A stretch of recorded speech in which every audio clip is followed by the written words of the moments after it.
Kejutan transfer asing Persib, manajemen janjikan umumkan pemain baru minggu ini Fernando Forestieri dari Italia dan JDT yang akan gabungkah? Begini penjelasannya, simak baik-baik.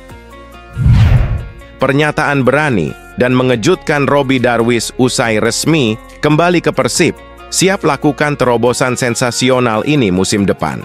Apakah yang dimaksud? Gebrakan fantastis manajemen Persib, lepas Goran Paulic, Persib langsung Wilujeng Sumping Igor Tolic. Siapakah sosok ini?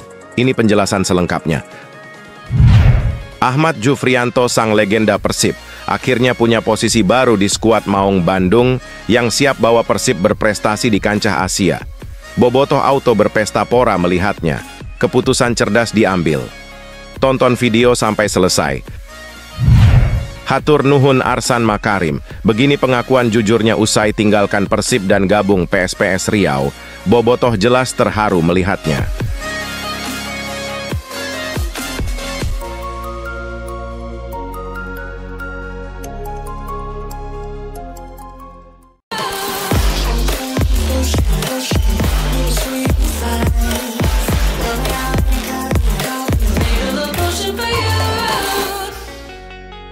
Mohon subscribe channel YouTube ini, supaya gak ketinggalan berita Persib Bandung. Kejutan transfer asing Persib, manajemen janjikan umumkan pemain baru minggu ini Fernando Forestieri dari Italia dan JDT yang akan gabungkah? Begini penjelasannya, simak baik-baik. Tim Persib Bandung pun mulai terlihat pergerakannya di bursa transfer pemain baru. Bahkan manajemen Pangeran Biru memastikan akan mengumumkan 2 nama baru yang akan berkostum Persib pada pekan ini. Masih berjalan, masih negosiasi, sudah ada 2 pemain yang dikit lagi akan segera kita umumkan, doain aja semoga minggu ini, kata Interim Director of Sports PT Persib Bandung bermartabat, Aditya Putra. Adit tidak bisa menjelaskan lebih jauh mengenai 2 pemain tersebut. Namun ketika ditanya pemain ini dari lokal atau asing, ia mengatakan kemungkinan kedua-duanya. Bisa dua-duanya. Sudah 95%, dikit lagi lah kita finalisasi, kita umumin segeralah minggu ini, terangnya. Di sisi lain, Persib Bandung, salah satu kekuatan besar dalam sepak bola Indonesia, sedang menghadapi tantangan besar untuk berkompetisi di Liga Champions Asia 2 musim mendatang. Dalam konteks ini, penambahan pemain berkualitas internasional menjadi krusial bagi kesuksesan mereka. Salah satu pemain yang sangat layak untuk dipertimbangkan adalah Fernando Forestieri, yang saat ini bermain untuk Johor Darul Ta'zim. Fernando Forestieri membawa pengalaman berharga dalam kompetisi tingkat Asia, yang dapat menjadi aset berharga bagi Persib Bandung dalam menghadapi tim-tim kuat dari negara-negara Asia lainnya.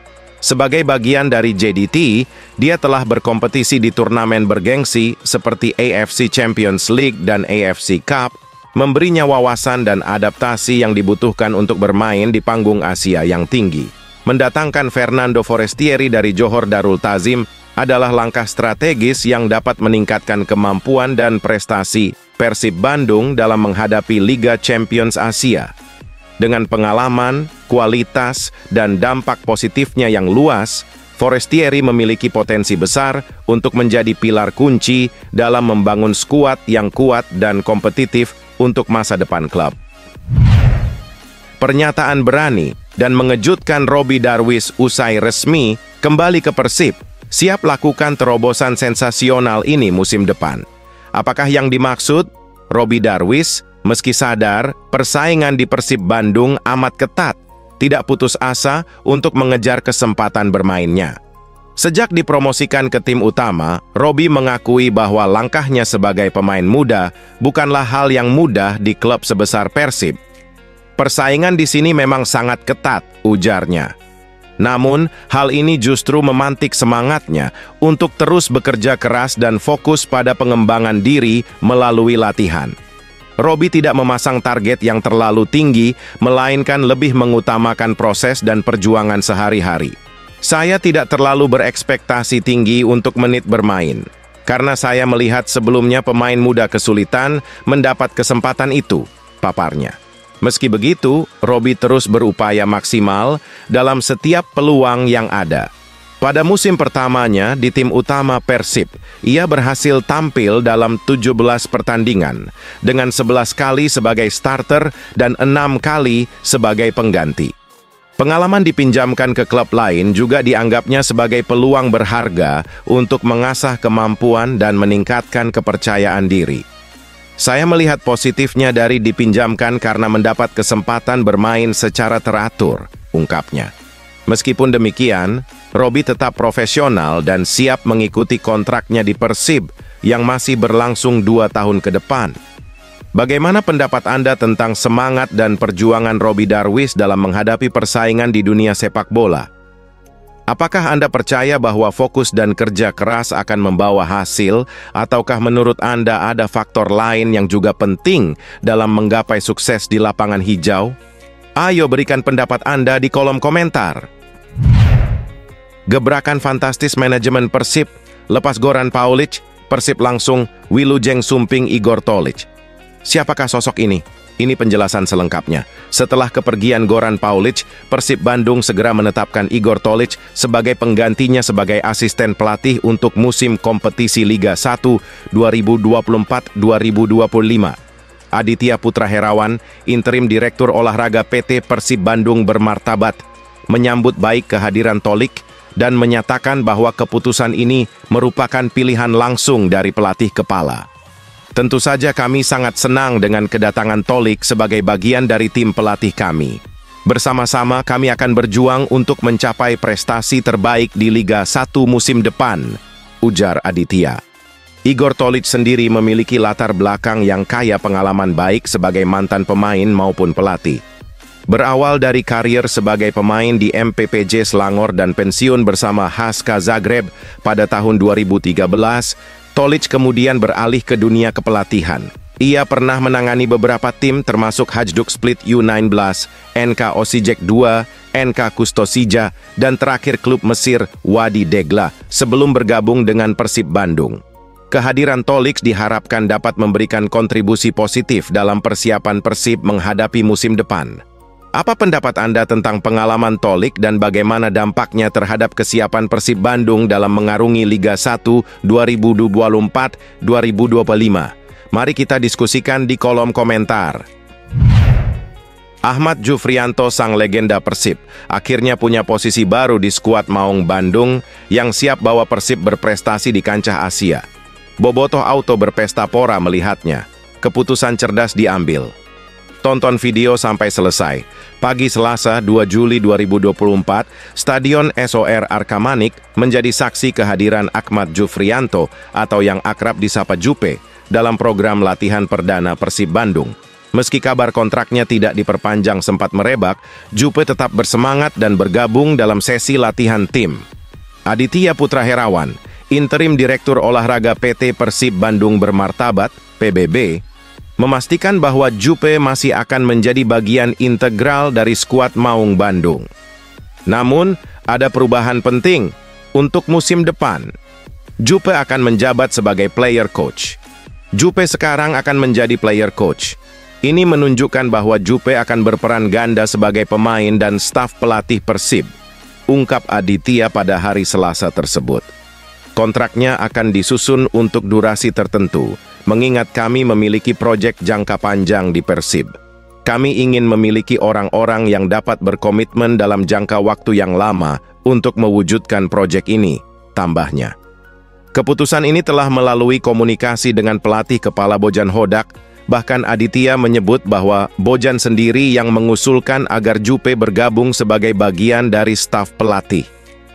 Ini adalah bagian dari rencana yang telah kami susun untuk musim depan, tegas Aditya.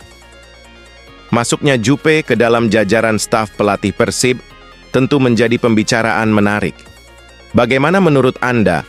Apakah peran baru Jupe sebagai player coach akan memberikan dampak positif bagi Persib dalam persiapan menuju Liga 1 2024-2025? Apakah ini langkah yang tepat untuk klub dalam memanfaatkan pengalaman dan kepemimpinan Jupe di lapangan? Berikan pendapat Anda di kolom komentar. Hatur nuhun Arsan Makarim. Begini pengakuan jujurnya usai tinggalkan Persib dan gabung PSPS Riau. Bobotoh jelas terharu melihatnya. Arsan Makarim memberikan jawaban yang jujur terkait keputusannya untuk hengkang dari Persib Bandung. Menjawab pertanyaan dari para bobotoh yang penasaran. Alasannya adalah karena ia mendapat garansi untuk mendapatkan kesempatan bermain yang lebih besar di PSPS Riau. Keputusan saya pindah ke PSPS karena di sana saya mendapat garansi untuk mendapatkan kesempatan bermain yang lebih banyak, ungkap Arsan kepada media. Ia juga mengungkapkan bahwa faktor lain yang mempengaruhi keputusannya adalah adanya komunikasi yang baik dengan Aji Santoso, pelatih yang kini menangani PSPS. Coach Aji Santoso adalah salah satu faktor utama. Saya sudah berbicara banyak dengan beliau sebelumnya.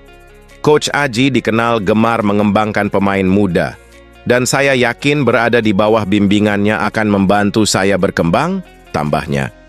Arsan menekankan bahwa tujuan utamanya adalah mendapatkan lebih banyak menit bermain di lapangan hijau. Di sana, saya yakin akan mendapatkan kesempatan bermain lebih sering. Itu yang saya cari, dan visi misi saya adalah untuk terus berkembang sebagai pemain, jelasnya. Mengenai kontraknya dengan PSPS, Arsan mengungkapkan bahwa durasinya hanya 1 tahun. Ini menunjukkan bahwa keputusannya untuk pindah ke PSPS adalah untuk memberikan dirinya peluang untuk membuktikan kemampuannya di level yang lebih tinggi. Bagaimana pendapat Anda mengenai keputusan Arsan Makarim? Apakah Anda setuju dengan langkahnya untuk mencari peluang bermain lebih banyak di PSPS di bawah asuhan Aji Santoso? Mari kita diskusikan pendapat Anda di kolom komentar. Noah Leotomu belak-belakan sudah diinginkan timnas wanita Indonesia sejak Piala Asia Wanita 2022. Pernyataannya sungguh mengharukan. Bisa bikin kita semua menangis terharu ketika mendengarnya. Pemain keturunan Noah Leotomu mengaku sudah diincar untuk diproyeksikan membela timnas wanita Indonesia saat Piala Asia Wanita 2022.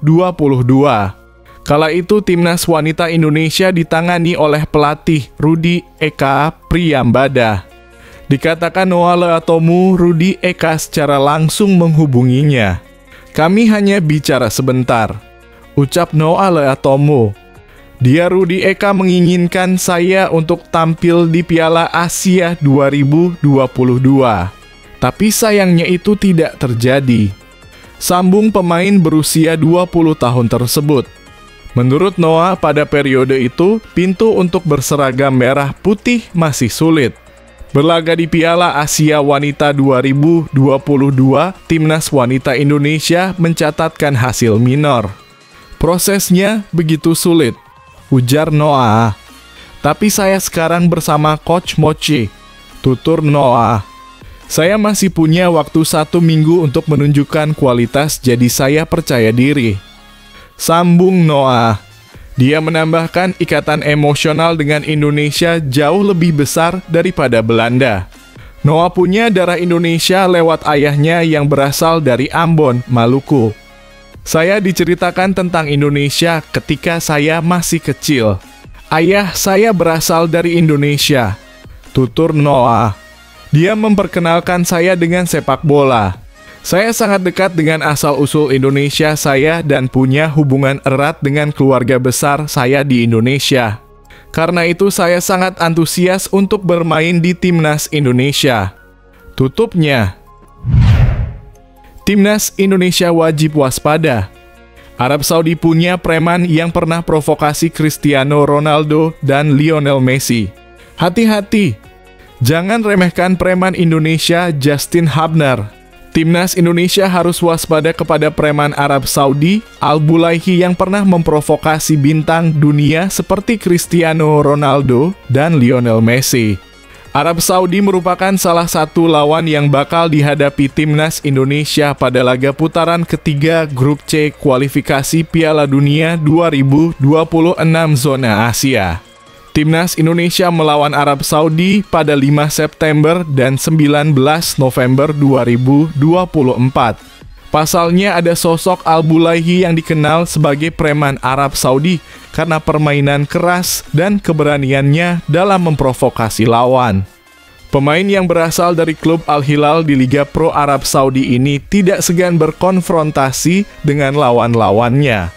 Beberapa nama besar seperti Lionel Messi, Luis Suarez, Riyad Mahrez, dan Cristiano Ronaldo pernah menjadi korban provokasi bek berusia 34 tahun ini. Momen yang masih cukup hangat adalah ketika dia memancing Messi di laga Piala Dunia antara Arab Saudi melawan Argentina. Pada laga yang dimenangkan 2-1 oleh Arab Saudi itu, Al-Bulaihi mencoba memancing emosi Lionel Messi. Dia tampak berbicara di depan wajah mantan pemain Barcelona tersebut hingga rekan-rekannya di timnas Argentina sangat marah. Cristiano Ronaldo juga sempat mendapat provokasi dari Al-Bulaihi hingga mendapat kartu merah dari wasit. Mulanya dia mencoba menempel ketat Cristiano Ronaldo pada laga semifinal Piala Super Arab Saudi yang mempertemukan Al Nassr lawan Al Hilal.